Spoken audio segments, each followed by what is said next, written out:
I started running, and then all of a sudden I started noticing my clothes were a little bit looser. So this thing that I had been fighting from at least puberty on, the weight thing, took care of itself. I'm in the best shape talking about my body, and at 71, I am so strong and so fit. And, the confidence that I have as I move, as I run, it's amazing. It's amazing. Welcome to Reinvention Rebels, stories of brave and unapologetic women 50 to 90 years young who have boldly reinvented life on their own terms to find new purpose and possibilities. I'm your host, Wendy Battles. Ready to kick your fears to the curb, do it scared, and step into who you are meant to be in midlife and beyond? These amazing women, these reinvention rebels, can help light your reinvention path. Come join us and let's get inspired together.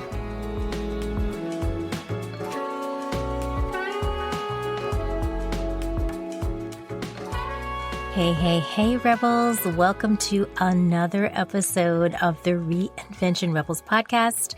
I'm your host, Wendy. I'm really glad you're here and you're hearing my voice, but I'm actually on hiatus between season 6 and 7 of the podcast. And I am sharing a series of best of episodes, so you don't miss me too much. And so you can hear the inspiring voices of our fierce reinvention rebels and the amazing things that they're up to. And I love this episode so much that I'm sharing today. My guest, Mary Newell, it is one of the top 5 episodes ever of the podcast. This now 74-year-old rebel is nothing short of extraordinary. If you listened to her story before, you might remember, but a refresher is always in order because it's so inspiring. Her story of reinventing her body and what's possible, and the fact that at 74, she is going strong, running in 100-mile races. Yes, you heard me right. At 74, says everything about all of our potential to reinvent. And I know you're going to love this episode. And I think you're going to love this episode so much that I want to encourage you either now or when you're done to forward this to a friend or two. Forward it to some people in your life, especially women, who would benefit from hearing the possibilities that Mary has created. Let's use this to spur our own reinventions on and help us expand what we think is possible. One more thing. I just recorded the season 6 highlights episode, and it is amazing. And it is a beautiful compilation of the voices of 18 extraordinary women who joined me in season 6. You can hear a clip from each of them. So if you're new to the podcast, it's a great way to be introduced to the Reinvention Rebels podcast. If you're a listener, but we're all busy, you may not have heard all of season 6 episodes. It's a great way to get a taste for all of the women that I interviewed, and then pop into those episodes you really want to listen to. And maybe you listen to all the episodes, but you want to listen again or get inspired. This highlights episode is a great place to start. Plenty of things to listen to as we get ready for season 7. So here it is. I hope you enjoyed this amazing episode with Mary, and I'll look forward to talking to you soon.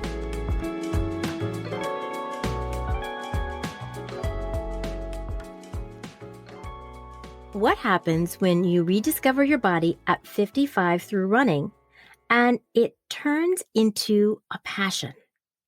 And what happens when that passion ignites new possibilities for your life that include new friends and global marathons? Such is the fascinating reinvention journey of my guest today, Mary Newell.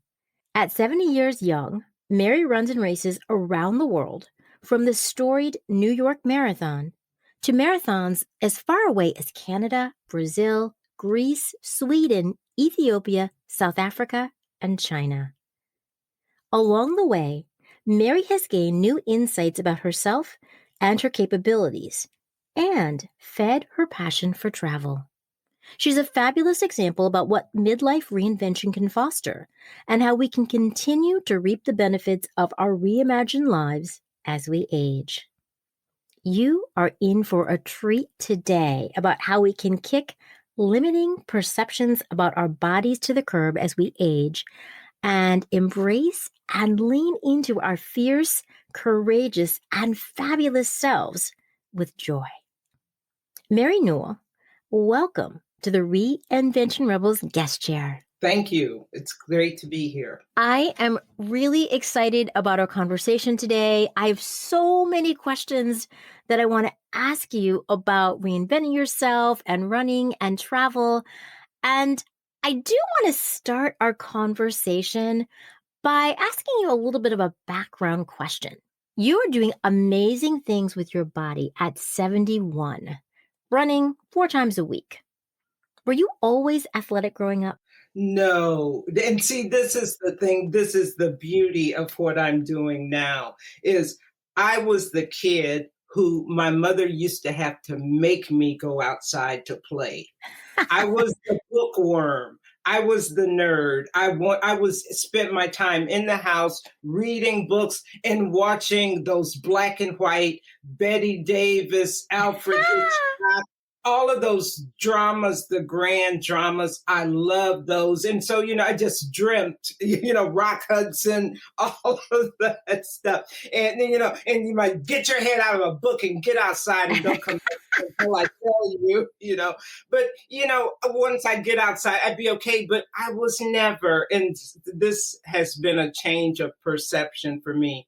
I've never been what I would consider anything close to athletic. I was not good. I was not fast. I couldn't hit the ball. I could, and then I just stopped trying. So I went through gym in junior high and senior high, hanging back against the wall and, not even trying to run for the 600-yard whatever that was, we had the part of the Kennedy program thing. I just walked the whole time. And I was just convinced that I didn't have any kind of athletic abilities at all. So no, I was not the kid who was out there, doing anything. I have to say, that totally resonates with me because I was not a coordinated kid myself. Mhm. I did not shine athletically. I have 2 parents who are very accomplished and very well read, but not athletic at all. Mhm. And that must have trickled down to me because I just was in the wrong line for athletic ability. So I totally appreciate what you're saying about sometimes not feeling good in your body. The thing is, I just never imagined that I would be able to do my body, that I could move my body, but it's always been a struggle because I was an overweight. I struggled with weight all my life and trying to manage that, starting with Jack LaLanne and going through, and, every kind of diet and,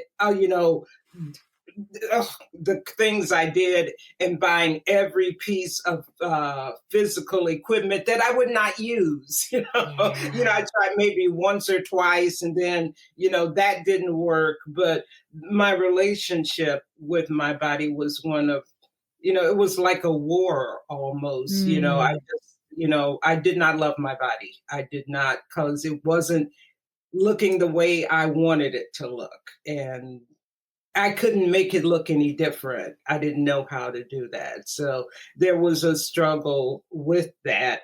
And how I got into running was, and particularly once I got into menopause and the weight started coming on, I was going to the gym and working out and doing all of the cardio things, but I was convinced I was not a runner. And I live in a neighborhood where people run 7 days a week, year round. And I would look at them and go like, what, don't they have a life? I thought like, why would somebody be out in a blizzard running? What would make somebody do that?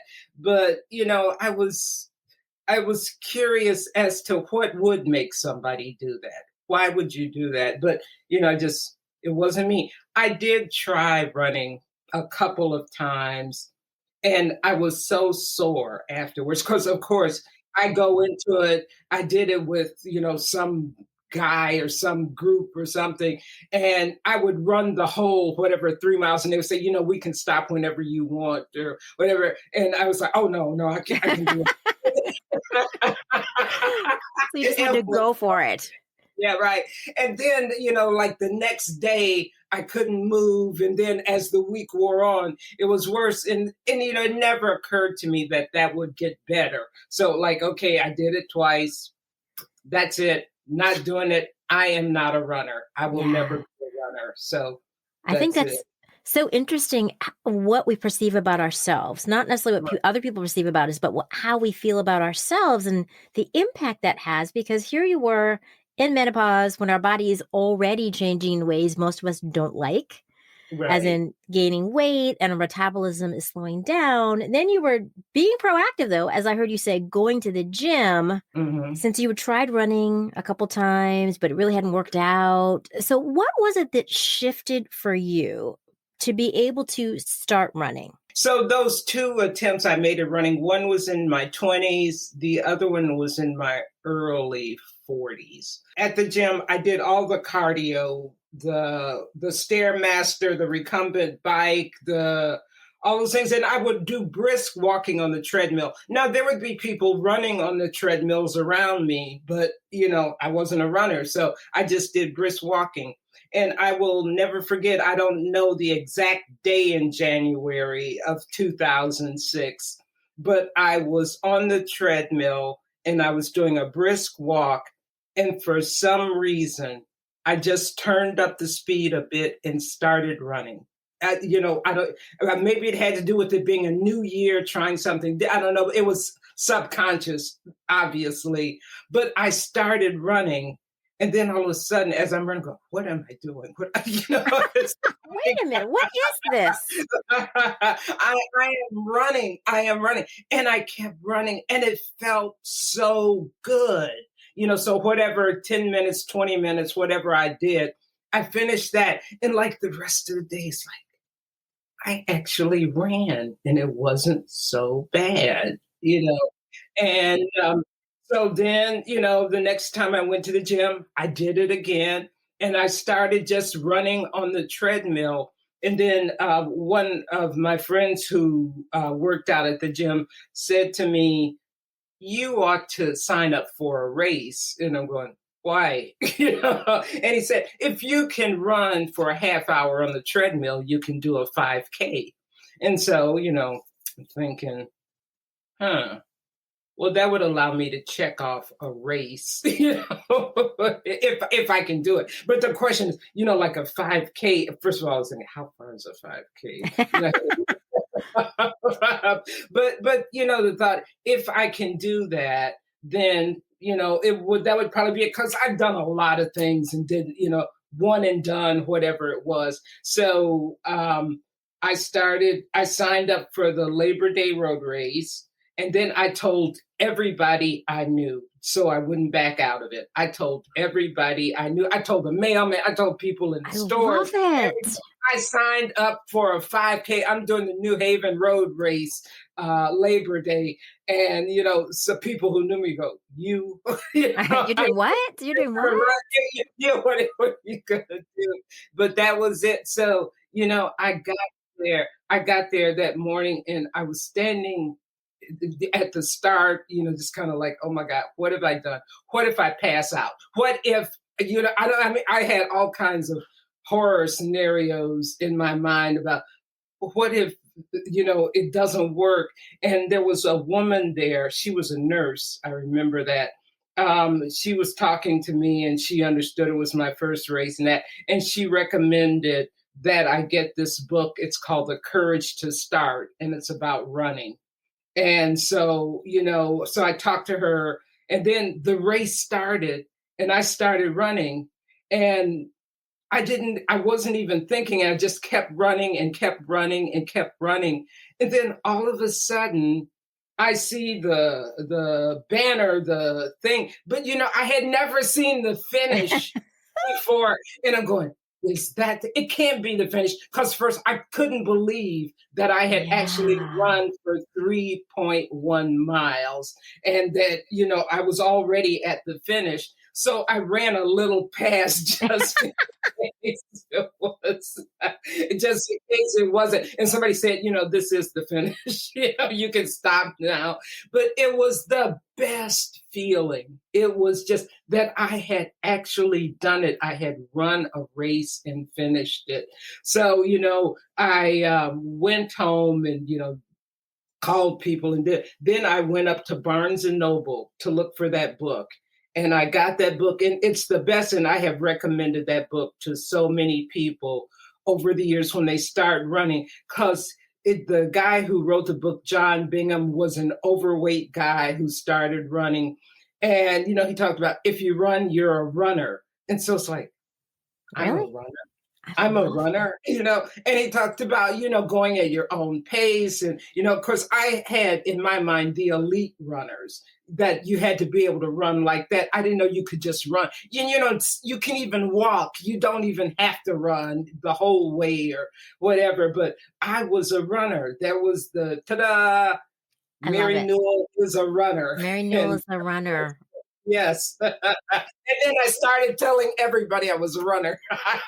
I love it. I love it. And I feel like you really claimed it. You said from the Yes, very yes, beginning, and because I think that sometimes when we're reinventing ourselves, it's scary. We don't know how it's going to unfold. We can be unsure. And I heard you even say when you got to the start line, all these things were going through your head, but then you just did it. And one of the things that to me is really important that I heard you say near the beginning is that you told everybody. You right. said, I'm going to do this. Because I think so Uh-huh. much of us doing something or shifting or reinventing ourselves is about actually committing to making it happen and Right. finding ways to hold ourselves accountable. And Right. in that It's sense, about accountability. So, right. so then if everybody say, so how did that race go? So you're not going to say, well, I didn't do it. Exactly. Exactly. After I told everybody, so yeah, but it is about being accountable. Yeah. And that you really were committed to yourself. Like you followed Right. through, you did this because you wanted to do this. But along the way, you learned all these lessons like, Right. I am a runner. Are you loving this episode as much as I am? Are you ready to have inspiration like this on a regular basis to keep you on your reinvention toes? Pop over to reinventionrebels.com to sign up for my news and notes and meet more amazing reinvention rebels. What do you think is the biggest lesson you've learned from running? And I know now you've been running for, many years. That was it. This just finishes my 16th year of Amazing. running. And the only week in the 16 years where I have not at least done one run in there is when I've been injured. So, and that's happened 3 times in 16 years that I didn't run for a week, but I at least have always gotten in one run in a week, but my average is 4 runs a week, so that's my commitment is 4 runs a week. I do extra sometimes, but never less than that. I really love this idea of your commitment to 4 times a week. And I love the fact that you started this at 55 and you're still going Right. strong at 71. And one of the reasons is that sometimes we perceive our bodies as we age to be getting weaker, more fragile. Sometimes we're overly protective and maybe aren't exercising as much as we should to keep our bones Yeah. strong. So I love that age isn't even an issue for you. You're like, I'm going to just keep running. Yeah. Well, but with that running and the love of running comes the protecting the ability to run. So I do all of those things. I stretch like crazy. I say if I do a 5-minute yoga class, I'm going to do a stretch afterwards. Just to keep everything fluid, nutrition, rest, those things are all so important. And the thing is, I started by talking about weight, and that once I started running, I didn't think about weight. I had found something I Mm. loved, and I just ran. Now, certainly on the night before a run, I wouldn't eat anything really heavy, because then it would make it harder to run the next day and that. But over time, I got into nutrition and that. But I started running, and then all of a sudden, I started noticing my clothes were a little bit looser. So this thing that I had been fighting from at least puberty on, the weight thing took care of itself, by me following my passion and Yes. protecting that. I didn't have to worry about weight. I only weigh myself when I go to the doctor's office. I don't have a scale. I haven't had a scale in years, and I'm in the best shape talking about my body, and that at 71, I am so strong and so fit. And, the confidence that I have as I move, as I run, it's amazing. It's amazing. It is amazing just seeing the pictures of you, seeing how fit you are. Because I remember, since I've known you for a long time, when you were Uh, much heavier and now you are so Yes. fit. Yeah. And Right. I love the empowerment and that confidence that you have because I think, it really reminds me that for any of us, we can find that thing. Like you found running, you found your passion, you found something that solved this other issue of your weight. And I think that when we have an openness to looking for whatever that thing might be that will help us feel more inspired or more excited about life, especially as we age, when, our world tends to get smaller, Mhm. there's something to be said for that. I think it's very empowering, and you're an amazing example of that. Yeah. Well, it's just that I think you have to be open to possibilities. That's it. And you will come across whatever it is. It's like you think, what have you been curious about? I always wondered, what is it like? I wonder, should I try it? Give it a try. It may fit, it may not. But in doing that, you will find whatever that is that you're passionate about. Running isn't for everybody. It just happens to be that it turned out to be the thing that happened for me. I just want to put another little addendum in there. You asking me about if was I athletic as a kid. Now, my sister was kind of tomboyish. I had 3 brothers. 2 played baseball and 1 was kind of football, basketball, but they were all athletic. And now the thing is, my youngest brother asked me a few years ago, how did you get to be the athlete in the family? Because, it's like, I was the one, like I said, my mother used to have to make me go outside, but I became the athlete in the family. I So, love it. And I yeah. think that speaks to our capacity to change if we're open to it. Right. Anything Right. is And that's it. possible. It's the openness to change, and the willingness to put the work in. Because, everything takes an effort, no matter what it is. If you're going to pursue it, you got to be willing to work for it.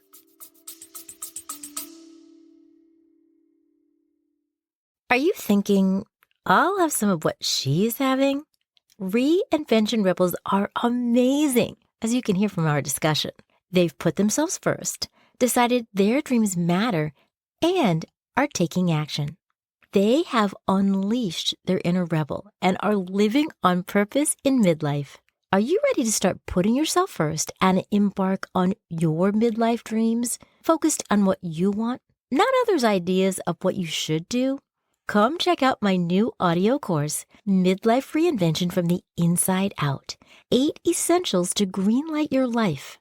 I share my roadmap to get you started on your reinvention journey with the key components you need to navigate detours and get on the road to smooth reinvention sailing. Sis, it is time to give yourself the green light to shine in midlife and crush those dreams of yours with joy and purpose. Join today and let's reinvent and get inspired together. Details are in the show notes. Absolutely. As I can speak to you as a podcaster. I work at it, right? There's Right. just like You're you, like I'm following your dream. You're following your dream. And look at what's exactly. happening. Yeah. Right. And, and yes, it's a lot of work, but when you're passionate about it, as you're saying, then You don't mind. You you don't don't mind. mind. You don't mind. And it really makes it so much more joyful. So many of the things that you talked about, this idea of being open, willing to change, being curious, those all speak to our mindset, having this open, expansive mindset, especially as we age when things aren't always going the way we want with our bodies or whatever the other issues might be. What advice do you have for women that are listening, or men too, who maybe don't quite have that mindset that you have yet? They want to reinvent themselves. Maybe they're not sure where to start. What would you suggest to somebody who hears this and is really inspired by your story that you started running at 55 and are going strong at 71 in the best shape of your life, and they want to have their own version of a reinvention? Well, one thing would be is what have they been curious about? Is there anything it's like, God, I wonder what it's like to sail, or I wonder what it's like to ski, or I wonder what it's like to sew, whatever, to write, whatever that thing is that you kind of always had a hankering for or curiosity about. Just find out what it takes, what you need to do to get started in it. It won't be time lost. You'll learn something from it, even if you don't pursue it forever. One of the things that I realized with running is like, I made this assumption that I couldn't run. What other assumptions have I made in my life without even trying? So it opened me up to take other chances, to do other things, just because, once you say, I'm not this, or I can't do that, then you close off a lot of possibilities. And and it turns out that a lot of what it takes to accomplish anything is planning and preparation. So, you can do anything. Now, I could not be a world gymnast, but I could do some gymnastics if I put my mind to it and worked on doing gymnastics kinds of things. My thing is running. And that's whatever it is you want to do. You might have to make some accommodations in there for but that's what we all do in life anyway. We make accommodations for things, but you can still accomplish. I think that's so spot on. This idea that it doesn't have to be all or nothing, because I think sometimes we think, if we're going to do it, I want to be like great at it. I want to be like the best of whatever that thing is, like the best skier, the best knitter. It doesn't matter what it is. But I like what you just said about kind of assessing where am I right now and how can I just maybe go a step further? Mm-hmm. Right. Get there, take another step. So instead of thinking it's like 0 to 100 and then feeling really bad about ourselves if we don't achieve, maybe we have really unrealistic expectations. But instead, I hear you saying, okay, let's just kind of take it slow and ease into it and see where that leads. And it was from my first 5K in 2006 when I was, because the race was in September, so I had turned 56. The next year, I just ran 5Ks and I ran a bunch of them. I loved it. It was so much fun. But then I wanted to run further. So the Hartford Marathon was sponsoring this group that if you're comfortable with a 5K but would like to move up to a 10K, we're looking for people to put on a relay team for the Hartford Marathon, where we'll train you in a group. And so I was going up to Glastonbury every Saturday from the summer of 2007 until the Hartford Marathon in October, training. And that once again, so now I'm running 6 miles.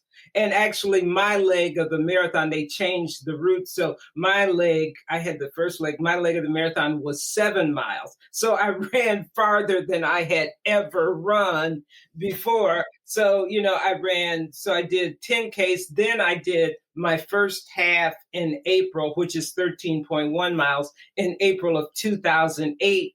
And when I crossed the finish line of that half, I knew I could do a full marathon. And so then I signed up for the Disney World Marathon in January of 2009 because another guy at the gym told me that would be a good first marathon. So I signed up for the Disney World Marathon. But 2008 was also the year that Obama was running. And I was an Obama person, and there was a group, Runners for Obama, which I was part of. Right? Runners for Obama. Of course, I had to join that, right? Of course you did.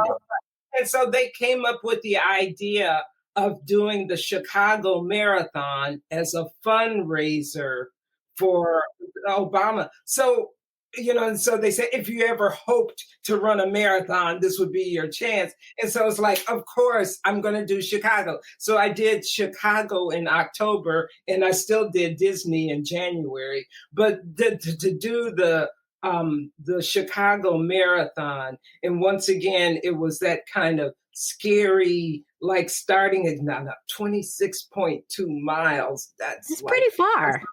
That's pretty far. Yeah. That is pretty far. But, I got out there. There was a hot day, and I had gotten there with 2 shoes for the same foot. So I had to buy new shoes at the expo. But, and then, a friend came with me to provide support.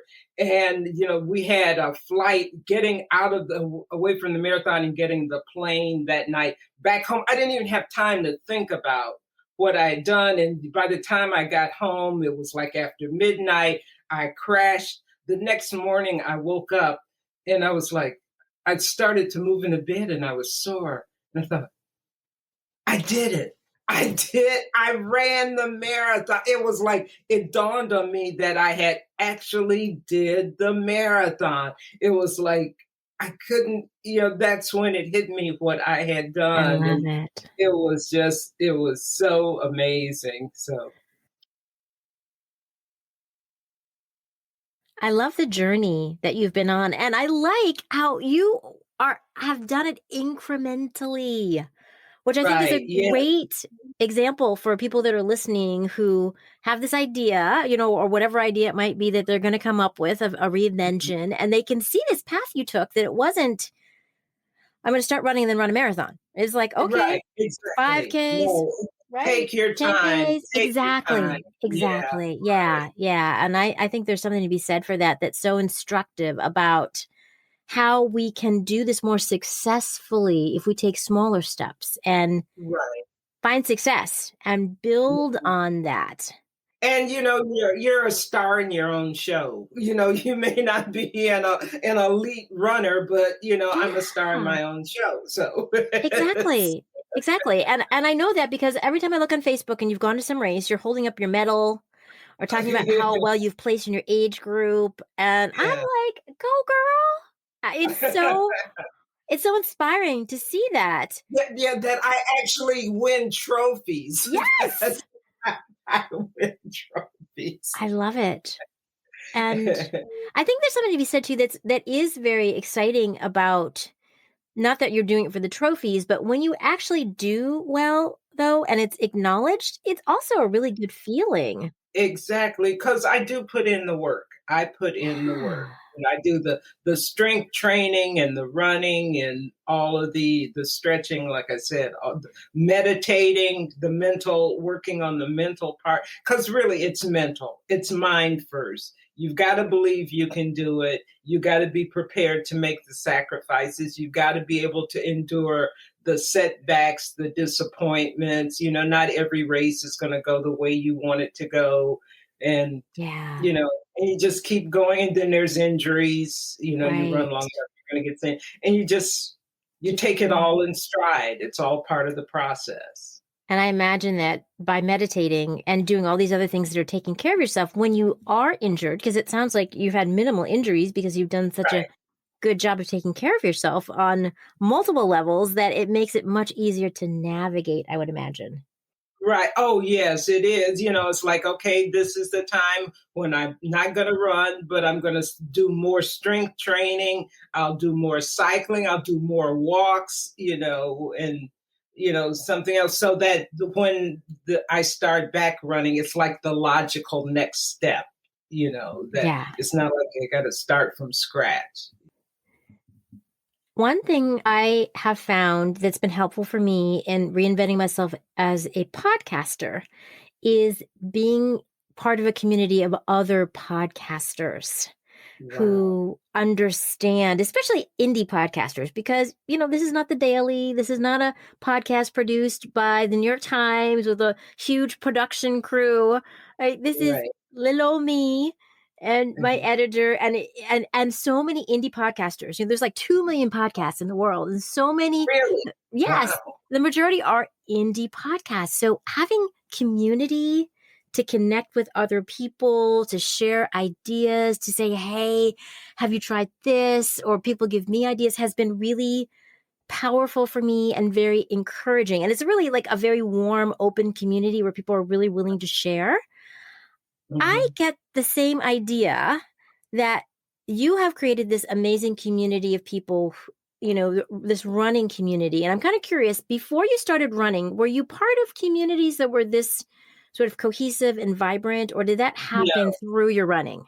That happened through my running, and it has that I have such a community, and there's nowhere I go because I've done so many races, and that there's nowhere I go that I don't know somebody. Even when I go with people, and that I'm going to run into somebody. Didn't weren't you at? Oh God, there's whoever and it's like I went to Kiowa Island just in December with a group of friends, and then it turns out there was like 5 or 6 other people there that just happened to be. I mean, but that's the way it is. The running community is it's all around. And the same as you're running down a street, no matter where that is, you see another runner, and no matter what country, you wave at them, they're going to wave at you. It's that, yes, you're a part of the tribe. It's, and the support, it's really supportive. And any question, any like I'm having a hard time, I'm injured or whatever, and there's instant support. So it is quite a strong community. That makes such a difference when we're starting something new, when we're reinventing ourselves, when we're trying to figure out where we might fit in to Mhm. things. And I find it so encouraging. I also think that community to me is so important as we age because Yes. often, right, our communities shrink. Right, right. And so you have to add, you have to keep getting. But I think you always need fresh blood, new ideas, new voices. So you need to keep reaching out and making new connections. Yeah, yeah. I think that that's like really an important part of successfully reinventing ourselves. I know that sometimes, we can have fits and starts and it doesn't always work out the way we want. But I think when you take that idea you have of passion, when you're passionate about something, when you're curious about something, when you're committed, like telling other people, or Mhm. you have what I call your guides on the side that help you and as part of your community, it makes it much easier, I Right, think, right. to be successful in whatever it is we want to do to reinvent ourselves. And, I think about that with podcasting because one of the things we talk about in the podcasting world is something called pod fade. Pod fade, which is when people start podcasts and they're all into it at the beginning. And then after a while, they just stop doing it. Like so many people don't even get past episode 10. They just Really? like, yeah, because it's a lot of work. And I think people get into it, they realize it's so much more work than they thought. And, or they just don't, for whatever reason, could be lots of reasons, they just don't continue. And I heard about that at the beginning. I was like, well, I don't want my podcast to fade. I want to have this really amazing, vibrant podcast. And so I think, again, that's where community comes in. Just like with your running, I've learned so much from the podcast community about how to do this consistently, about how to grow it. Right. And, I think that that has made a really big difference in my own reinvention journey that, keeps it interesting and, Right. forward progress, forward Right. progress. Oh my gosh, isn't Mary's story inspiring? Don't you love her body wisdom at 71? If this episode is inspiring you and you're loving it, please leave me a quick review and let me know what resonates the most. You can leave it on Apple Podcasts, Podchaser, or reinventionrebels.com. Details are in the show notes. Thanks. You, as we talked about in the intro, have run races throughout the world.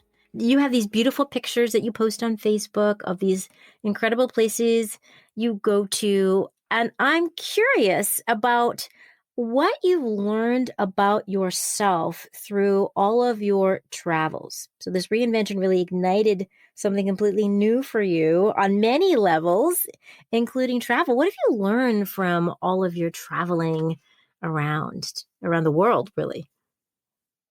Well, the first thing which I knew, and that goes back to those days watching those black and white movies, is I love travel. I love going to new places, seeing people, doing different things. And one of the things that I do with running is even when I'm going to a place for a race, I still go out for the early morning runs by myself where in whatever city. I did it in China, I did it in South Africa. No matter where I go out for those early morning runs. It gives you a sense of the city, of the people. It's just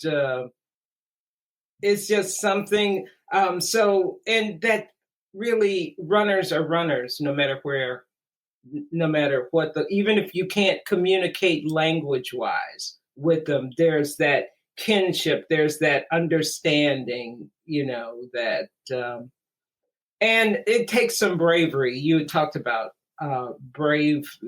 It takes some courage to get out there, and to put yourself out there, to open yourself up, to reach out to people, because there's always the possibility of rejection. Somebody doesn't want to talk to you or whatever, but it's just the thing that's most amazing to me about this whole thing is that I am still doing it, and I love it even more now than when I started.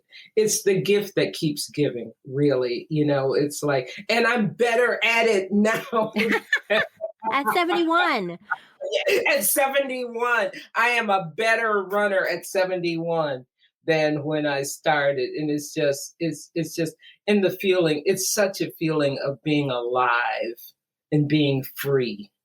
It's just, you can feel it, it's just as you're running down the street. I could see that. And that's something I always wanted to run, but I have bad knees, so it never worked out. But it always struck me as this feeling of connecting to yourself and Right. to the world around you, and that sense of freedom that you're talking about, and calm, where you can really feel yourself like moving your body. So you're so in Right. tune with it. I was like, I want that.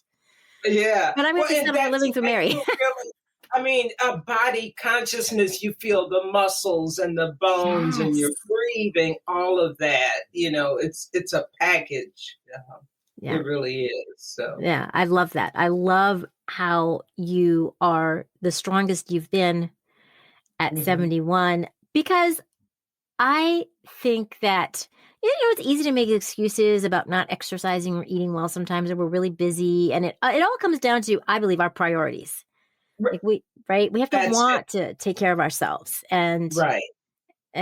you are doing that. So one question I have for you is about how I talk a lot about how reinvention rebels, these amazing women like you that I interview, how they are both brave in pursuing their passions or uncovering and then pursuing their passions and being willing to kind of figure out where that leads, not always clear. And they also are unapologetic. They Mm-hmm. have gotten to a point where they say, I am going to put myself first. Like you said, Exactly. right? I am going to take care of myself so I do not get injured. I want to minimize injuries. I'm going to do these things. I'm going to eat well. I'm going to go to bed early. I'm going to get enough rest. What suggestions do you have for women to flex and build that unapologetic muscle? I know it doesn't always come easy because so often we're taking care of everybody else and not ourselves. So that's a shift for a lot of women. But how can women become more unapologetic about really pursuing whatever it is that lights them up? Well, I think one thing is that you have to set aside time for yourself.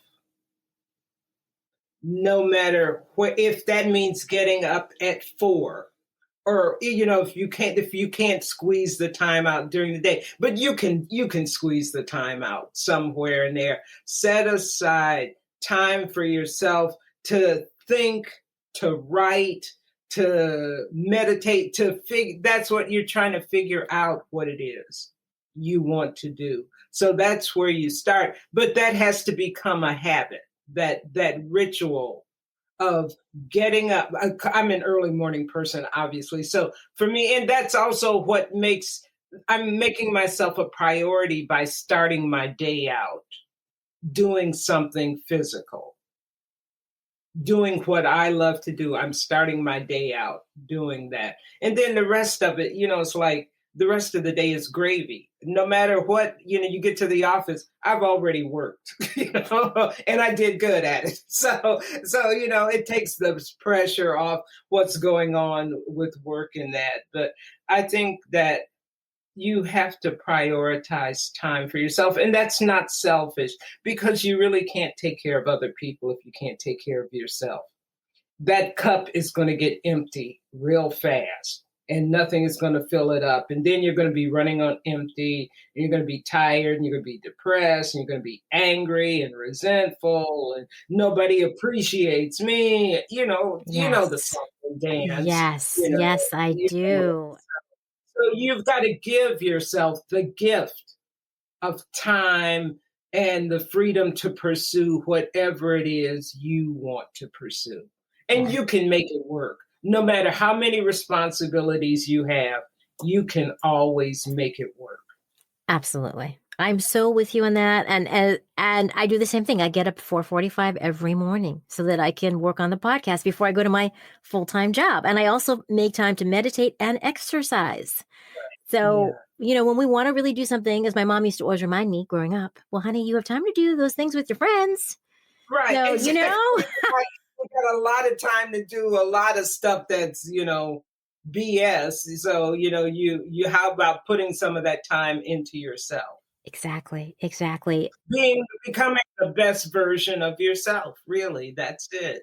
That is it. And you really, that I think that is really the crux of it, becoming the best version of yourself. You said that so beautifully. And it reminds me of an interview I did in season 2 with my friend Natalie Wester, who traveled around the world by herself when she turned 60 with just one suitcase, just a carry-on bag all around the world. And how for her, it was about self-permission, giving herself permission to really pursue what lit her up and to say, I am making this a priority. And as you said, sometimes we have to make sacrifices. Sometimes we have to change things around. We have to reprioritize. She downsized. She moved to a smaller place. She stopped, going to happy hours and having cable, just so that she could put her resources into the things that Right. she loves to do.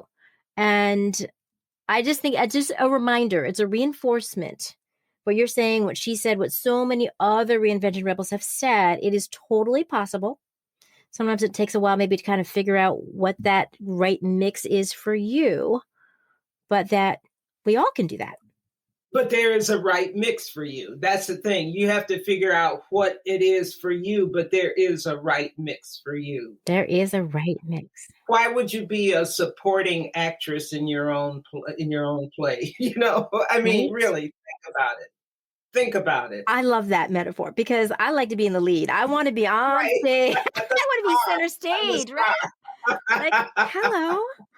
I'm going to take my big bow and, yes, I think that is a great Yeah, way to think about this. I love that. I love that. yeah.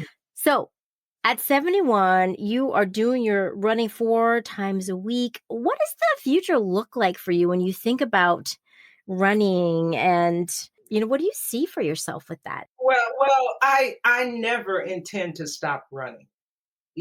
I mean, at some point, maybe there's something physical because, you have to realize after a certain age, I'm up there. If, one fall or something could cause an injury that doesn't allow me to run anymore.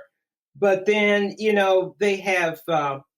they have Achilles, which is the organization for runners with disabilities. So I would have somebody who would guide me, who would, support me.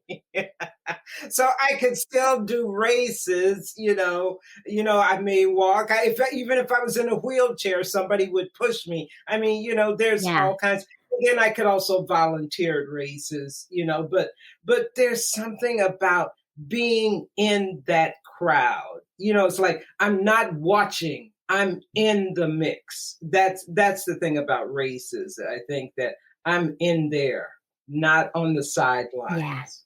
Yeah. Or not sitting in my car like I used to, like when the traffic would be all tied up and you couldn't get anywhere. When is this race going to be?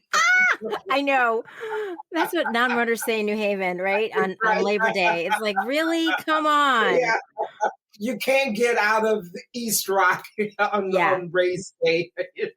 It's so true. And I do remember that having lived in East Rock for Yeah. years before I moved across town. I totally know what you mean about that. I love it. But I love this idea though. Basically, you're saying I can reinvent myself multiple times, multiple ways, even as I Right. age. Age is not even an issue, no matter No, what that's not. circumstance you're Yeah, in. You can correct. you can keep reinventing yourself. And I love that mindset that it's not like a Mhm. one and done reinvention, that Right. this is something that, as we all grow and change, no matter what the circumstances are, and that you can grow with this. Mhm. And even though I'm running well at 71, there are a lot of women older than me who are running. So, it's not like, I have role models, that I can see other people that are still running who, like I said, who are older than me. So that tells me I can keep going as long as I want to do this. Exactly. Exactly. That is some serious inspiration, Mary. I just got to say that. Seriously inspiring. I love it. As we wrap up, I'm wondering if there are any parting words of wisdom that you'd like to share with our audience. Find your passion and go for it. That's it. Yes. And I couldn't agree with you more. Absolutely. Let's take center stage. Find that Right. passion and run with it. I couldn't help myself. And then let's just run with it. Be a star, be a star. Right? Run to that stage, wherever that Right, stage yes, might be. right, right. I Whatever love that it. stage is. Yeah, be in the center of it. Be in the center of it.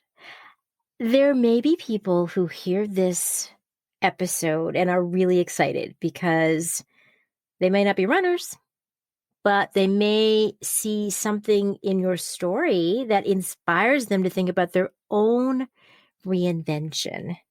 If people want to, is there a way they can get in touch with you, like on social media? The best way to reach me would be probably through my email, which is mary@marynewell.com. Awesome. Mary@marynewell.com. Fabulous. We will put that in the show notes so people can just scroll on down through the show notes and find your contact information. This is great. Mary, I cannot thank you enough for gracing me with your presence, for sharing your reinvention story, for inspiring all of us about what's possible, which is really anything, as you have proven. I just think your story is really will resonate with so many people, this idea that at 55, you started this, you're 71, you're going strong and are not planning to stop. And will, Never, right? never. Never, never, never. I love it. I love it. Well, this has been a real pleasure to talk to you about this, and I love talking about running because it's just been such a life changer. It's just a totally newly. I mean, I saw there's a book and I got to get it. Like you have two lives, and the second one starts when you realize you only have one. I feel like that. I feel like this is my second life, you know. It really And, is. And what a life it is. What a and beautiful I'm gonna life. milk it for everything it's got. Yeah. I'm gonna bring every ounce I can out of this. It's very exciting to see you, especially having known you before. Yeah. And Yeah. now seeing The you, Chupette.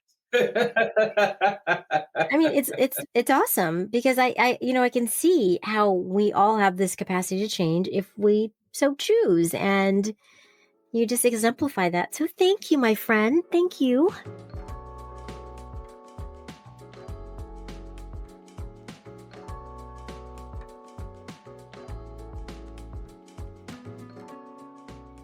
Mary is amazing, right? Her wisdom, her possibilities, what she's done, and honestly, what she continues to do to me is nothing short of extraordinary. And what I love is that coming up on season 7, Mary is coming back on the podcast. She's going to be sharing what's happened in the last 3 years because she is still going strong. And I'm really excited to hear the insights she's had, how she's continued to reinvent herself in the last few years and is going strong in her 70s. And that's the kind of role model that I want. That's the kind of person that I want to look to as someone who's just turned 60 and has, I hope, lots of years ahead of me. I want this kind of inspiration in my life. So I'm really excited to share this with you in season 7. And I do want to mention, if you love this episode as much as I did, please do me a quick favor and leave a review on your favorite listening platform. It could be Spotify or Apple Podcasts. I would totally appreciate that because it makes it easier for people to find the Reinvention Rebels podcast. And one more thing. Speaking of inspiring podcasts and amazing women doing things as they age, I want to tell you about the Ageless Traveler podcast. It's hosted by my friend Adrienne Berg, and it is phenomenal. If you're thinking about traveling, you want inspiration, thinking about traveling as you age, what might be possible, this is the podcast for you. Adrienne interviews really interesting people. She shares all kinds of helpful information about how to travel solo or with a group, especially as you age. Really great information. I really encourage you to listen. Details are in the show notes. And Adrienne is going to be a guest on the podcast in season 7 as well. Until next time, Rebels, keep shining your light. The world needs you and all that you have to offer.